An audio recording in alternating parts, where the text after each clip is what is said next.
This is an mx350 I built for my daughter, who has now outgrown it. I just want to get it out here and show what it's all about.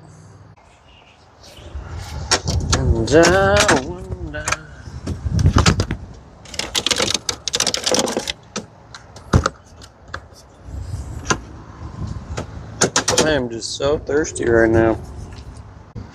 Let's get this silly little bike out of here. Actually, I happen to love this silly little bike. Okay. Here is the little mx350. Got all the fairings off of it right now. I think most of them would fit. Probably not the battery box, but it's a pretty simple little bike.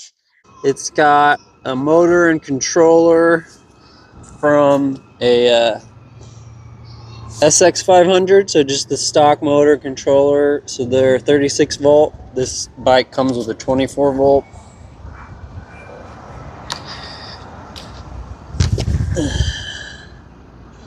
And then I built a battery out of salvaged 18650 cells, and I put it in the ammo can. I think I got it from my dad or something. It's kind of a silly battery build,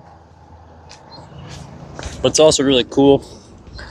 So inside there's a 12 volt converter, which comes out here and goes to a bus bar and also a distribution fuse box.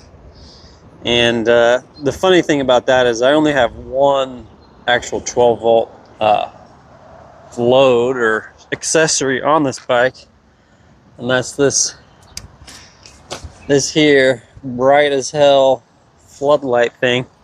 Originally got these lights from my truck on Amazon for like $7, and never got around to mounting them, so I was like, hey, slap them on this baby. But yeah, you know, I could add a whole bunch of different accessories, lights, and any kind of 12 volt stuff, charger, phone chargers off of this fuse box and bus bar. So I'll bust open the battery and show what's inside there. But today I just wanted to show this bike. So the way I mounted the SX500 motor on here is there's a guy on the forums who had this motor mount that he drew up in CAD, and he gave the files away for free, and so I just sent it to Send Cut Send, and I think they made it out of, I don't know, 304 stainless or something, and I think it was about $60. So that ended up being pretty reasonable. But the reason why I had to get a mount is because this motor didn't have the feet on it. 24 volt motor that came off had feet, but this one didn't. So you have to get a cradle or some other kind of mount. And then I just mounted it to a block of wood, and it's actually mounted to the frame of the bike by this tensioner here, on this side at least. These bolts go through the frame, and so it's holding it down on this side. And then I've got some, I had some screws underneath doing this kind of weird thing that didn't work so well. So then I recently just added this, what do they call these things? Pipe clamp, hose clamp, metal thing, Jubilee clip, they call them in Britain. And yeah, it's actually really stable now. It was kind of a mess at first. These, I should probably have like standoffs in here between, but it's not going anywhere. It doesn't have enough torque, really. It's a 500 watt motor, I think. I don't know, but let me do a little zipping around here, show you what it's all about. So I am a pretty short person, and this bike is absolutely tiny. All right, go for a little rip here.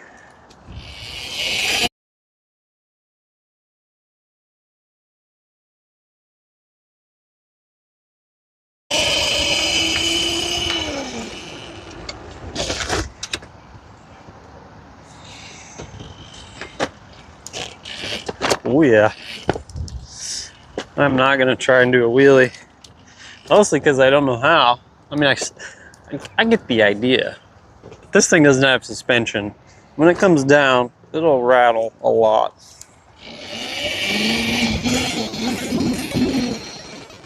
Here I am, buddy.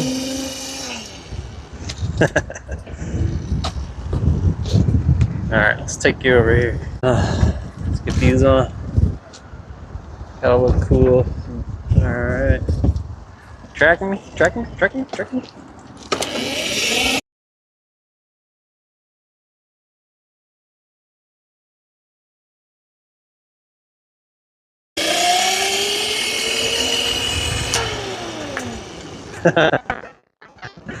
This thing is a blast.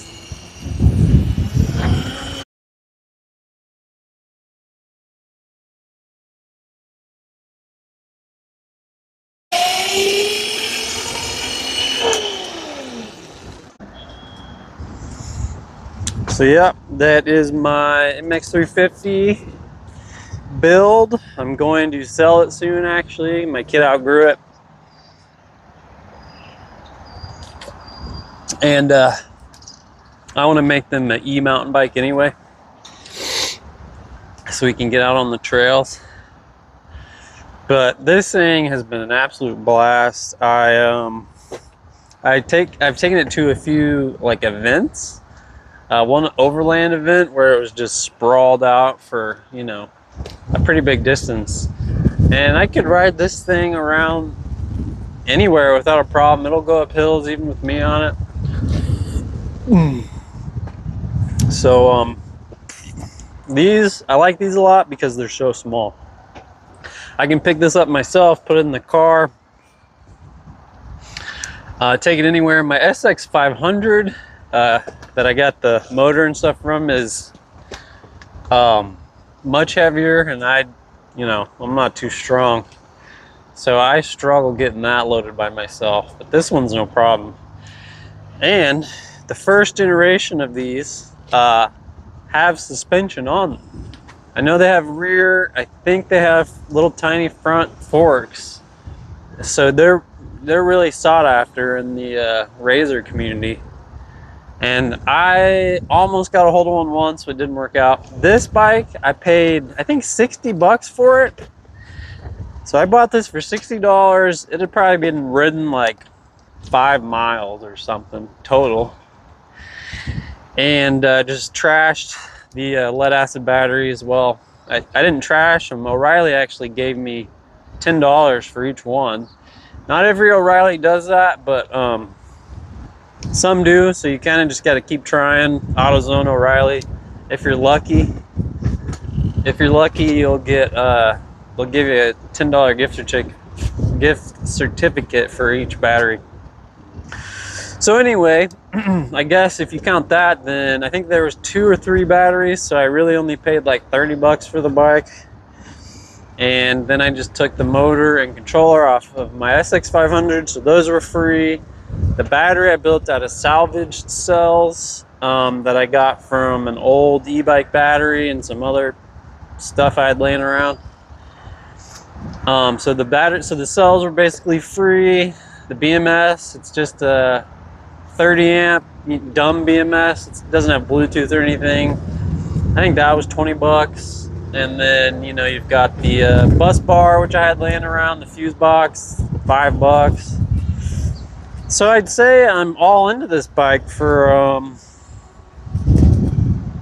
I don't know, man, easily less than $100.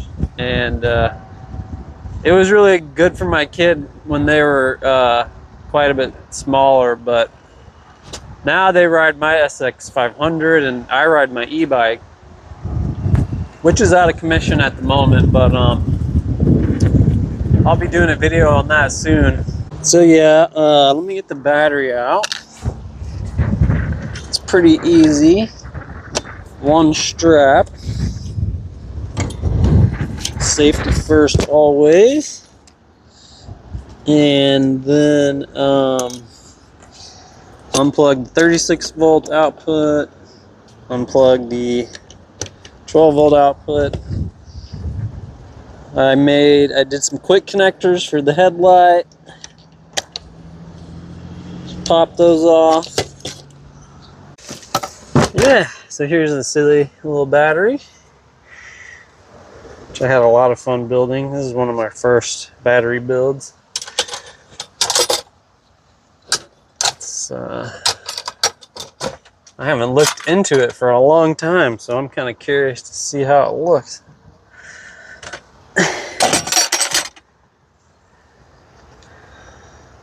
Okay, what do we got going? Yeah, so right on top there's the DC converter. I think that was 10 bucks on Amazon. It's a 10 amp DC converter, which is plenty for lights and you know, maybe a phone charger or something. And yep, using XT60s for my connections. I have these panel mount XT60s for the outputs. So that's coming from the DC converter to the 12 volt.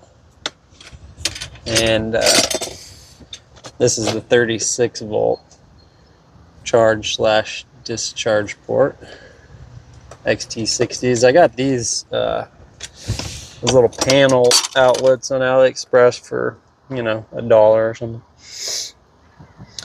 But yeah, I can't really take it out, but you can see the batteries wrapped up in there, and